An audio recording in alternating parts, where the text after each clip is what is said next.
હું અમદાવાદ મણિનગરથી આવું છું. મને કેટલા વર્ષોથી પગનો દુખાવો હતો.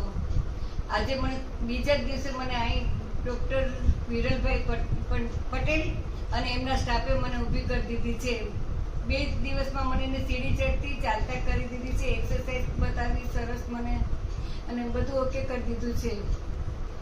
અને એમનો સ્ટાફ બહુ જ સરસ છે. મારુતિ ઓર્થોપેડિક હોસ્પિટલ છે ને હું મારા દિયરના નીતિનભાઈના રેફરન્સમાં હું આવી છું. એમને પણ એના કોઈ રિલેશનને બતાવેલું હતું કે એમને પણ સારો મને આ હોસ્પિટલ માટે પરિચય આપ્યો છે. બાકી ઘણા પરિચયમાં મેં અહીં લીધું હતું. બતાવવા આવી હતી ત્યારે પણ મેં 2-3 જણને પૂછેલું હતું, તો બધાએ મને સારું હોસ્પિટલ માટે કીધું છે કે નહીં, ખરેખર આ હોસ્પિટલ બહુ જ સારી છે, બહુ ધ્યાન આપે છે અને ઓપરેશન એ બધે સક્સેસ થાય છે. કે ચાલો, જય શ્રી કૃષ્ણ.